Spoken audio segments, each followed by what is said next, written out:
19 de junho, Santa Juliana Falconieri. Na cidade de Florença havia 2 irmãos, nobres e ricos, Carissimo e Alessio Falconieri. Exerciam o comércio como a maior parte das mais ilustres famílias de Florença e de outras cidades da Itália. O bem-aventurado Alessio Falconieri tinha devoção particular pela Mãe de Deus. Foi um dos 7 comerciantes de Florença, todos bem-aventurados, que, com São Filipe Benite, seu compatriota, fundaram a Ordem dos Servitas. Como vimos, chamam-se servitas pessoas religiosas que se consagram ao serviço de Deus sob a proteção especial da Santa Virgem.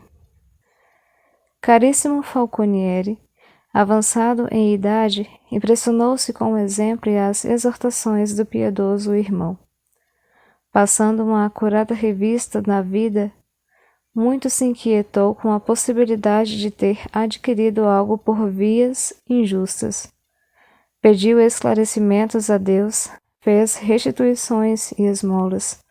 Enfim, em 1263, suplicou ao Papa Urbano IV lhe concedesse uma absolvição geral por todos os erros que poderia ter cometido sem saber. O soberano pontífice concedeu-lhe sob certas condições, que Carissimo cumpriu com zelo. Além das restituições e das esmolas, mandou construir em Florença uma igreja da Anunciação, que pela riqueza e beleza de arquitetura é ainda hoje considerada uma maravilha. Foi recompensado de mais de uma maneira. Era já velho quando lhe nasceu uma filha que foi Santa Juliana Falconieri. Era pelo ano de 1270.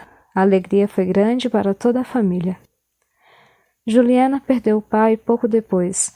Apenas se lembrava de tê-lo visto. Mais tempo conservou o bem-aventurado tio Alessio, que foi seu pai na piedade. As primeiras palavras que Juliana aprendeu a balbuciar foram os nomes de Jesus e Maria. Pronunciava-as tão frequentemente que a ama muito se admirava, e sua piedosa mãe a via com alegria. O bem-aventurado Alessio dizia à cunhada que ela havia dado à luz não uma menina, mas um anjo.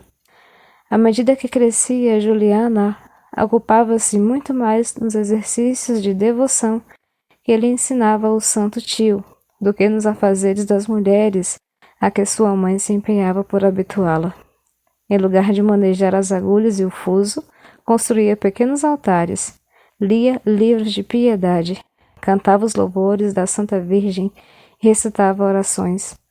Sua mãe com ela ralhava por vezes, dizendo que não sabia manter um ofício e dificilmente encontraria um marido.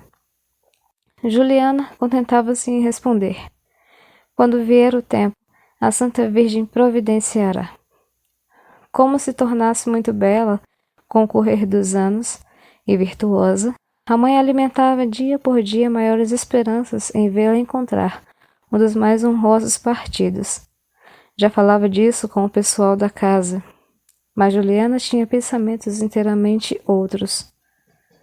De acordo com as inspirações do santo tio, havia resolvido guardar a virgindade e consagrar-se ao serviço da Santa Virgem. Eis porque, nada obstante as exortações de sua mãe, nada obstante as carícias da família e do mundo, ligou-se pelo voto de continência, pronta a renunciar ao mundo e à família para seguir Jesus Cristo pobre, desde que obtivesse permissão. Completados, pois, seus 16 anos, recebeu das mãos de São Filipe Benite o hábito da Ordem Terceira dos Servitas. Meditou piedosamente nos mistérios durante o ano de provação. A túnica negra representava-lhe a tristeza de Maria sobre o Calvário e a grandeza de seu martírio entre os sofrimentos do Filho. A cintura de pele representava-lhe a pele do Salvador, dilacerada pelos açoites, pelos pregos e pela lança. O véu branco, a pureza da Virgem, a coroa, os louvores que lhe foram rendidos pelo arcanjo. O livro lhe sugeria as meditações sobre a paixão de Jesus Cristo.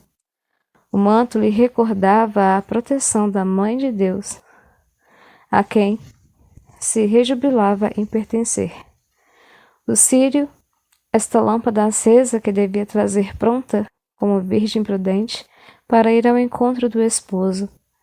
Meditando assim sobre o seu piedoso hábito, Juliana foi uma edificação constante para a mãe, a família e todas as irmãs. No ano seguinte, 1285, fez profissão diante de São Felipe, que morreu pouco após. A lembrança desse santo homem despertava nela, de dia para dia, maior desejo de perfeição. Continuou junto de sua mãe, mas aumentou muito as austeridades precedentes. Nas quartas e sextas-feiras tomava por alimento apenas a Santa Comunhão. Jejuava ainda no sábado a pão e água, em honra da Virgem Santa, em cujas 7 dores meditava. Empregava as sextas-feiras na meditação da paixão do Salvador. Para tornar-se semelhante a ele, macerava a carne até o sangue com rudes disciplinas. Muitas vezes foi arrebatada em êxtases pelo veemente desejo de ser crucificada com Jesus sofredor. À sua morte encontraram-lhe uma cintura de ferro sobre os rins, e tão fundo tinha penetrado na carne que não puderam retirá-la sem lesar o corpo. Isso faz crer que ela a encarregasse desde a juventude.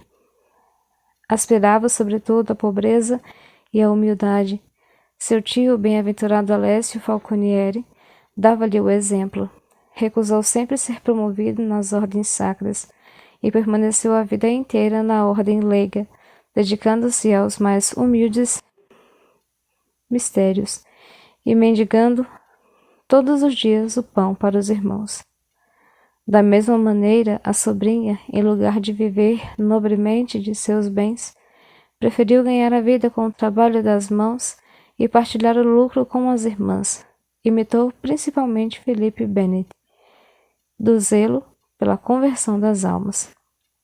Com a morte da mãe, encontrou no convento de suas irmãs da Ordem Terceira e atraiu para lá várias nobres jovens de Florença. Em 1316, foi mister dar a esta casa uma regra definitiva e uma superiora. Juliana foi eleita prioresa unanimemente.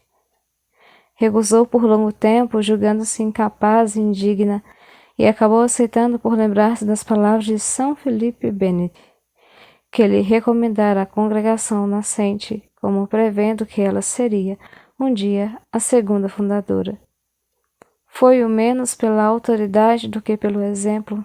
A longevidade era como que um privilégio hereditário da família.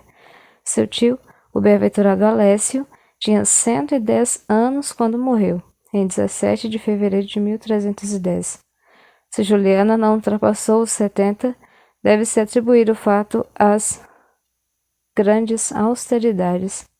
As religiosas da Ordem Terceira dos Servitas devotavam-se particularmente ao serviço dos enfermos e a outras obras de caridade.